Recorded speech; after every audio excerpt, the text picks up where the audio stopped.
hi, Ginger. This is Ernie Hudson. I think I would know that voice anywhere. How are you today? I'm very good. How are you? I'm doing great. I'm back in your home area, I should say. I live in the Detroit area. Oh, yeah. No, I know. In fact, they told me that, I'd be calling you there, and which is really cool. I love Detroit.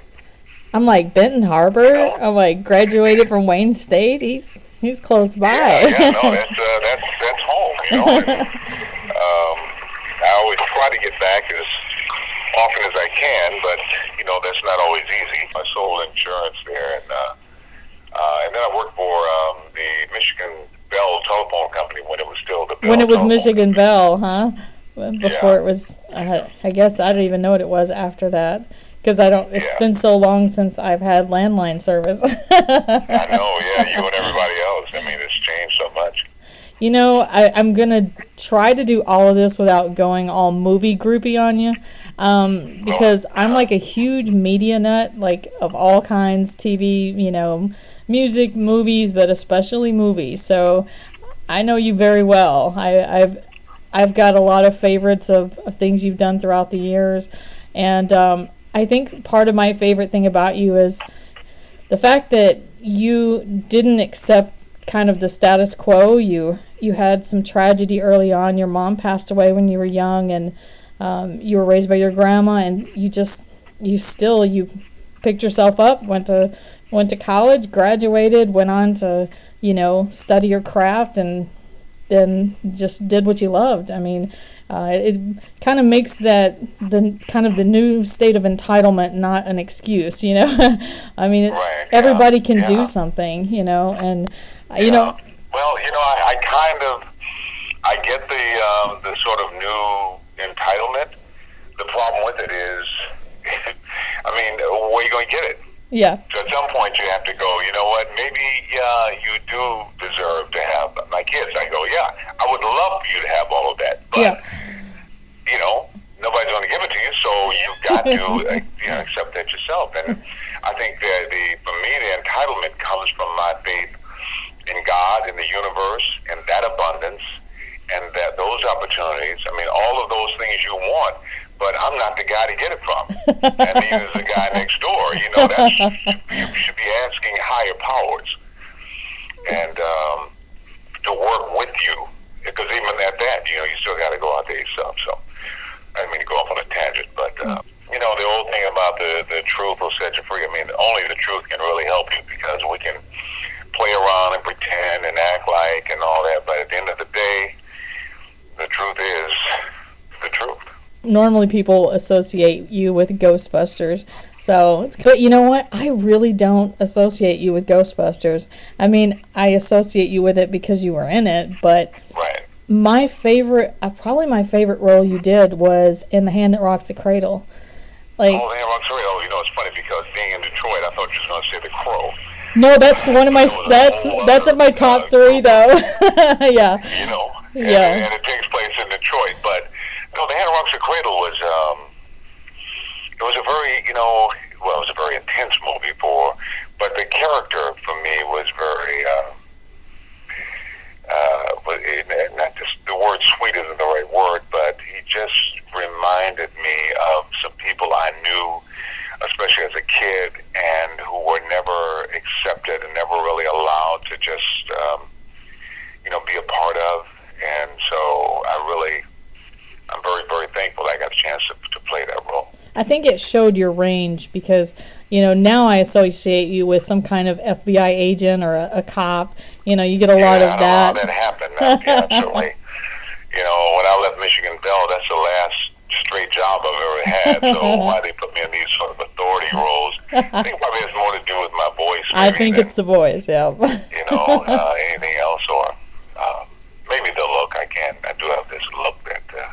You do have the authority look too, yeah. But The Crow, that's one of my favorite movies. I think, I hate the way that it was recognized. Obviously, with the tragedy, that was probably more of its recognition. But that was an astounding movie. I loved that movie. And Congo. I thought that was an amazing movie. It's kind of like you fly under the radar and wow people. It's like all of a sudden it's like, oh, there's Ernie Hudson again. Like I don't even know you're in something, and then there he is. He's playing. Well, it's funny because a lot of times, I'll be talking to people who know me from something, and then I'll mention, and they didn't realize that I was the police officer in The Crow. They didn't connect that to the guy in Ghostbusters or the guy in Congo or the hand who rocks the cradle. So on one hand, it's good, I think, to be a storyteller so that you can tell the story without calling attention to yourself. But sometimes it hurts because you don't necessarily get credit for the work that you do. Well, if you ask my daughter, who's 15, she knows you from Desperate Housewives and Secret Life of the American Teenager. Which, and I love being able to do, television. The movies are great, but I also love TV. I worked this past week on a show called Dad. I saw that with Seth Green and Brenda Song. That's so amazing. Right, yeah. It's been, so I think all that is important to, when I was at Wayne State and developing, my craft to be an actor, and that was always, the goal is to be able to work, whether it's theater or film or TV or voiceover or whatever. I noticed that you were just in Ironside, which, Blair Underwood could carry out anything pretty much, but yeah, he's good. I was like, you're gonna revise Ironside, and then I was like, okay, never mind, he does it. And then Scandal and Dads. Okay, I have one request: get on Walking Dead. Why are you not on there? Like, Well, I sent a tweet. I just started tweeting about a week ago, but I sent a tweet to Gail Ann Hurd, who's the producer, and Gail also produced a movie I did called No Escape. Yeah. So I was trying to be subtle about it to say, Gail, also Frank Darabont, who created the show. I'm in a miniseries coming up this year called, what did they change? It was called Lost Angels, but now they changed. What's the name? Is it Touched? What? Is it Touched? Frank Darabont show. Gangs, some kind of gangs. Anyway, it's about the gangs in Los Angeles in the 1940s. So they'll be coming on this fall. But I thought, well, with Frank and with Gail, but I'd love to, be a part of that show. It's a great show. It'll be a lot of fun. Are you a fan? Do you like the show? You know what?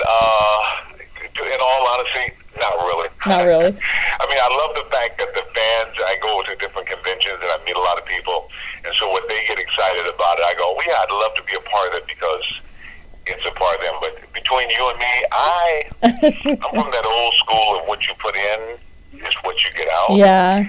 It's very hard in this society, in this time, to not want to take issue with a lot of things. Yeah. And when I find myself getting all worked up over something that I really have no control over, it doesn't feel good. Yeah. And when I see, I came home last night and my wife and sons were watching Halloween, and I watched it for about 5 minutes, and I saw the guy stab the woman and lift her. I'm like, yeah. I don't want that in my head. I just don't like, I'm more, the happy, which is having a hard time right now finding a place because people don't believe in happy endings. I think for our kids, to be that jaded and that, to the point where they just, everything is about violence, everything is about killing, everything is about,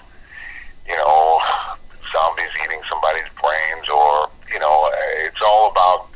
So I have but I know that's my stuff. Now, you've got to realize I'm getting older. And one of the things I knew, even when I was a kid, that as you get older, your vision becomes a lot more myopic and a lot more limited. And, the new generation, they're seeing things that I don't see. But just from my perspective, I'd rather not sit through some gruesome whatever. And now maybe the show, I'm sure the show has a lot more going for it than just that, but seeing dead bodies walking around, I was like, I don't want to go there. I think they don't like to acknowledge, but the reason they like it is the storyline. I don't think they realize how much they're sucked into the storyline is more so than they are the fact that zombies are being killed. You know, the zombies create an environment for the characters to change their dynamics, you know, and I think that's more what it was about. Now, I thought that was funny. I looked up and saw that you starred in Starsky and Hutch years ago on an episode, but then you were with John Schneider again on Secret Life of the American Teenager, both playing dads on there. But now you're in Doonby, so I'm guessing you guys are friends. Yeah, you know, years ago, back in in fact, it was one of the real learning experiences for me when I first went to L.A. This was back in the 70s. I think it was the 70s. Was it the 70s? Yes, it was. John was doing Dukes of Hazzard, and I got offered a part. I went in an audition for Dukes of Hazzard, and I didn't get the part that I auditioned for, which I thought was a good part. They had all the lines, but they cast me as the sidekick and gave the guy with the lines to a guy who wasn't even an actor. Oh, man. And I was so bummed out about it, and I was so prepared to just hate this experience, you know. But when I got to the set, I met John and Tom, and they were just so cool and the best. And we became friends, and I've sort of kept contact with those guys over the many years. And so I would see John from time to time, and then when Secret Life came up, we worked on that, and then I heard he was, in fact, the reason I did do it is because I really like him a lot as a person, and I just want to be a part of it, you know. And then, of course, after I got the script, and I kind of got a feeling what they were, you know, trying to do, and that was also nice too. But I really like John a lot. Well, being a fan of movies the way that I am, it's very hard to surprise me. And this movie at the end, like, it really did. I had to go back and watch it like 2 more times because I was like, wait a minute, now this means this happened, and I had to like go back and look at it with a whole set of eyes. It was like Summersby meets the Sixth Sense, you know, because it's guy from nowhere comes in town and you just got to know who he is. But in the end, you find out the truth, and then all you can do is ask questions. And like, I love that it does, and it leaves such great questions. It leaves morality questions, and you know, questions about yourself, whether you made a decision to buy a car today or whatever it is. I mean, it takes all your questions into question. I mean, you start thinking about all of that stuff. What set Doonby apart for you as a movie? Well, I think it does, you know, brings up a lot of questions, and I think we make judgments about each other. And of course, the whole thing with the Bible and you know, being Christian is, you know, Christ tells us not to judge. You know, and the one thing that the way I grew up, not having a dad, my grandmother would, you know, really stress the fact that God, you know, is your father, you know, and that you have access to anything in the kingdom that you're willing to work for. And so, and she would say that, and she would say, well, God's your father. And I go, yeah, but God is everybody's father. And she would go, yes, but everybody don't know it. So I'm telling you so you will know it. And sometimes we look at people and we don't want to put them in that group of being God's children. We don't want to, you know, we like to judge them. We like to say these guys are worth it, those guys aren't worth it. You know, we love to separate ourselves, and so we make these judgments about each other that a lot of times are not based on anything the person does, but more on what we do. You know, what our perception is. It has nothing to do with anybody but ourselves. It's hard to see that, though. And I think when I got into the movie and suddenly I go, yeah, you know, you think you have enough information to make these judgments about this person, but you don't realize what a difference all of us contribute, you know, in this world, and the importance that we're all here. We're all here for a reason. But we like to look at the circumstances of the situation and judge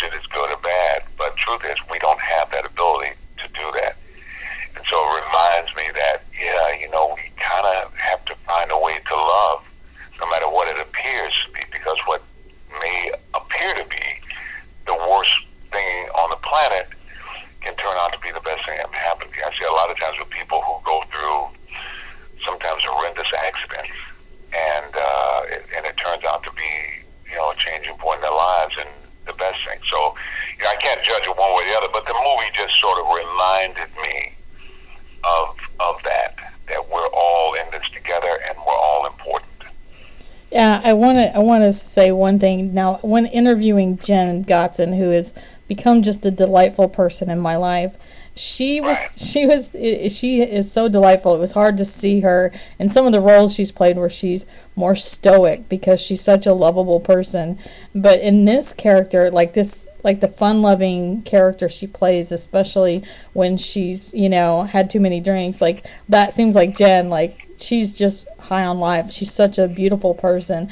And one of the things she had to tell me, I asked her what it was like working with Ernie Hudson, and the first thing she said was, he messed me up. And I said, what do you mean? And she said, because I'm like, getting this 10-minute thing where I'm trying to get into character. And he walks over and he's talking to me. I'm thinking, well, I can't not talk to him because I want to talk to him. But then I got to but I got to get into character. And she said, and then all of a sudden she said, it seemed like they said, 30 seconds till film time, and she's like, oh my goodness, I'm not in my role. She said both you and John stopped the conversation, dropped a veil, and got into character. And she's like, I'm sitting there going, wow. She said that was like the biggest learning experience for her was watching you act, seeing you just be able to just drop into character as quickly as you did. I have a feeling you're a lot like this character, though. Are you pretty much, do you identify with Leroy? He's a pretty fun-loving guy.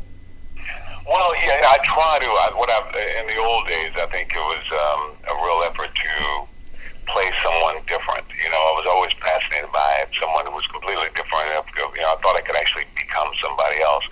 But as I've gotten older over the years, I think it's important to bring a lot of your humanity to these roles. A lot of times they aren't,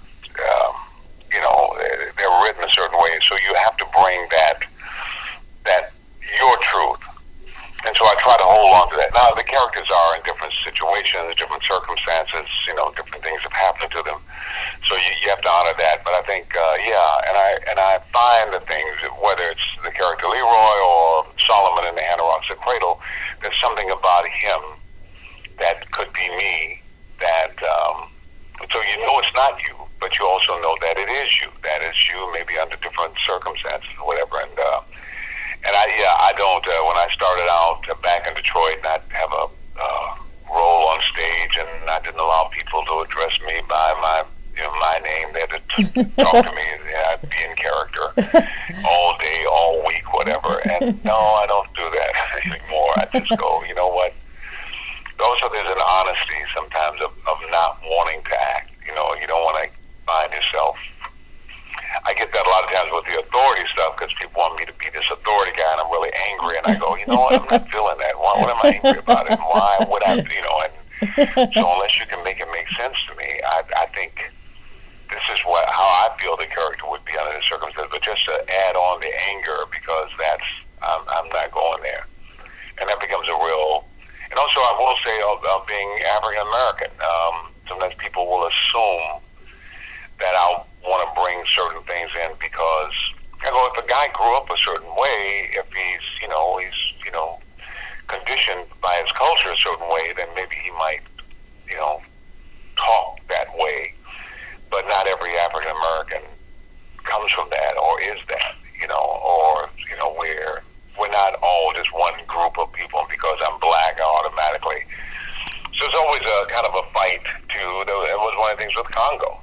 Yeah. In the beginning, they didn't want the character to be, to have that sort of accent, right. To be that, and I'm like, yeah, but, he's not, he's not from Chicago, and he's not, and he's that was a real country He's aspect, a guy who's traveled, and I think you need to show that. And so it's important for me not to be the, quote, black guy, or it's to be a human being.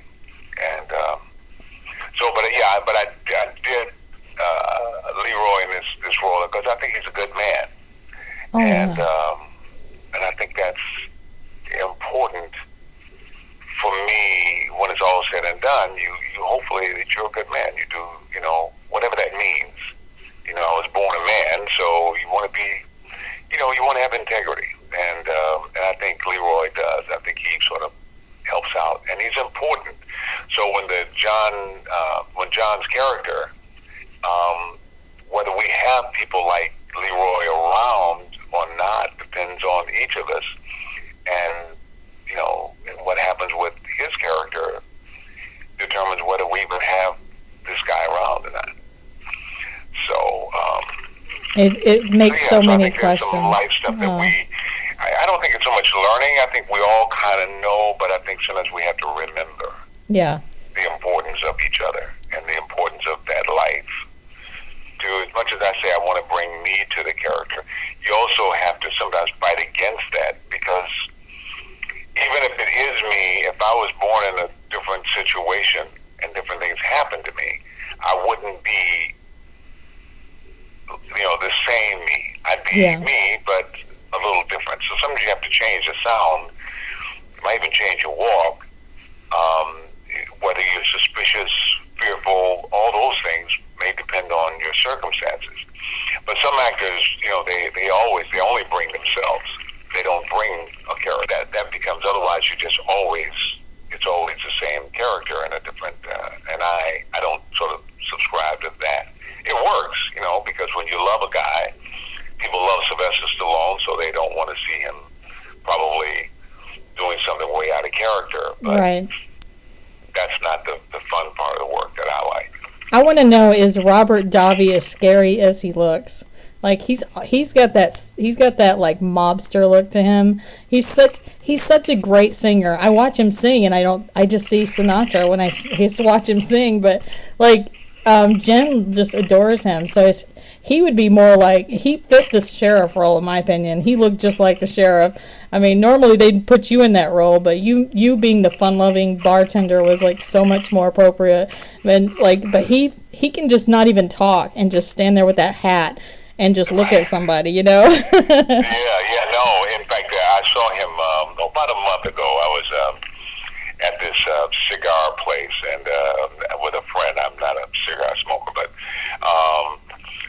he was there, and when actors say someone's a friend or I've known him a long time, I mean, we cross paths, but I don't really hang out. You know what I mean? But I know, so and I've known him for a while, but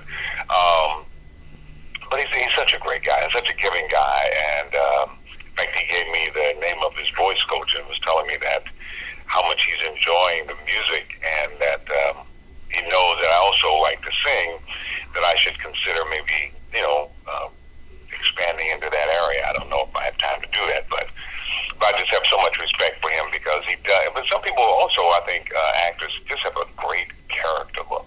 Yeah. You know what I mean? They just, you look at them, it's just such great characters, and he just has a face, he just has that, just something about it. I think, no, so you actually do sing, though? Well, I enjoy singing. Now, whether somebody's going to pay me money to sing, that's all. Back years ago in Detroit, I used to do, musicals, and that was always fun. Really? So, I didn't know that. But I would love to, do something like that. But I've been so busy, with acting, I just haven't had time to develop that area. You know what I love is I'm not gonna say how old I am, but I'm old enough to know, like, some of the shows you were on early, like the original The Incredible Hulk, the Fantasy Island, and these amazing TV shows that you were on back in the day.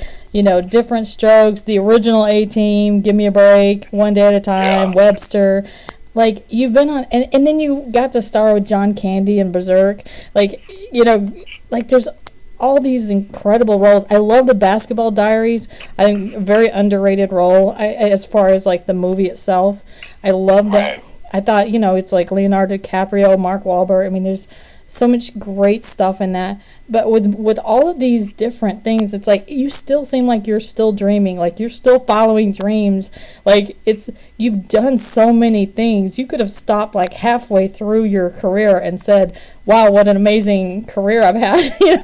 But it's like you're still adapting and changing and acting, and like you don't seem to age very much either. That's not fair. But well, I hear that. I don't know how I view to other people, but I think I went through a period last year where it was a real health scare, and suddenly I think you have to face your mortality,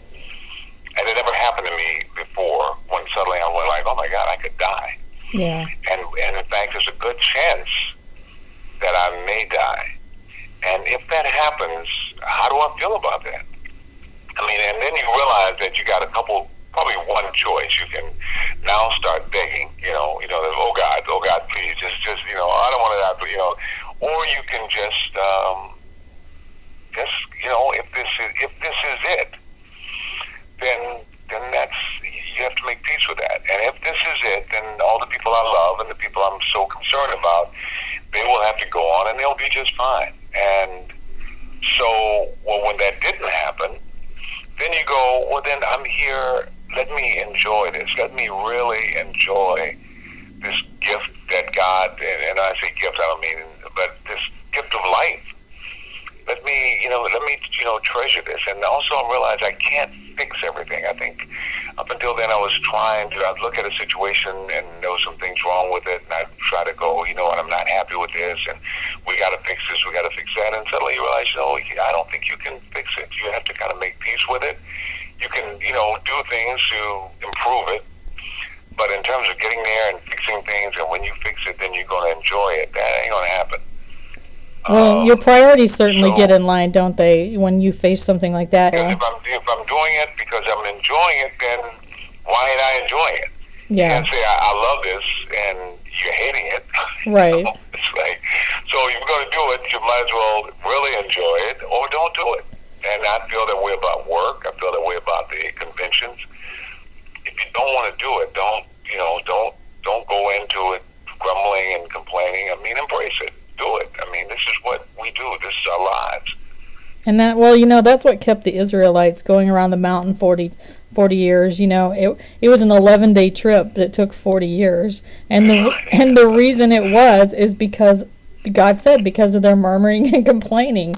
It was because they were you have to go, you know what? And it doesn't make it better, but we sort of join together in our complaints, and we sort of we keep anybody who's trying to do something from actually doing whatever it is they think it is. We don't want what they got, but we ain't got nothing to offer ourselves. And so I go, you know what, let me just appreciate and give thanks. And because, not only could it be worse, we don't even have to be here at all. And a lot of people who I start out with, they aren't here. Yeah. So, you gotta, if you want to be here, I think it's, you just gotta love what you do. I'm overstating it, but you know what I mean. I think. Your son is acting now, too? Well, he's still, my oldest son was an actor for a while, but now he's more, he teaches at NYU, and he also does personal trained martial arts and physical. He does a lot of stuff. So, but he's sort of pulled away from the acting, and none of the other boys really had much of an interest. My second son is a musician, and my younger boys are still sort of trying to find a way. The younger one wants to be a watchmaker. And That's I don't know where that interesting. came from, but hey, whatever makes you happy. And my third son is in film school, but not for acting, but more writing. He's more of a writer. Wow. So, I feel this is my dream, and I get that. I don't wish it on nobody else. It has to be something that you want. Well, and I think you got to be called to it. I mean, God has to call you to that. I mean, if you try to put yourself and promote yourself in life to where you can't sustain it. I mean, without your faith, it's kind of like when you were facing your mortality. I mean, it all comes back to that. It's like, okay, so if this is where I'm at, then you tell me where to go from here. And is there anybody you haven't worked with that you want to work with, like, really bad? I mean, you work with so many amazing people. I kind of can't imagine that there's too many that you haven't either met or want to do a role with. But is there somebody? Yeah, no, I've been very. I have a lot of respect for so many people, but I don't do the whole kind of hero thing. I'd love to do something with Meryl Streep. We were at Yale together. I'd love to really have a real challenging role or something. Yeah. It would be fun to sort of play with her. She's so good. But I just love working with good people, and there are a lot of them out there. So Well, I'm a huge fan. My son is actually in his first year at Eastern Michigan University, and he is taking fundamentals of acting. Oh, great. And Yeah, he was, yeah. his name's Alex. He was not even, he was not going to pursue it, but he grew up doing church musicals and like church plays, and he had it down so well where he could just snap into character and he could remember every line ever told to him. And Right. so he's now like going through that, and so like he had no idea like in school what he was going to do when he got out of school, and now he's like, I think I kind of like this, you know. So Jen's been amazing to help, and this movie has been one of the most impactful movies I've seen in a long time. Your role was amazing. You did such an amazing job. I'm glad you were in it. I think it just brought so much. You and John, I think I can tell you guys really work well together as it goes anyway. But Jen just did an amazing job. The emotion of this. She really is amazing. I was thinking about the story you're telling, and she just there's something very light about her that I just really I respect, and I think she's going to do extraordinary things. And yeah, so. Well, thank you so much. Yeah. I appreciate you so much for taking the time. Good luck with everything, and thank you for taking the time. Oh, thank you. I appreciate it. Thanks for giving your craft, because it's been a gift all these years. Thanks so much. Thank you.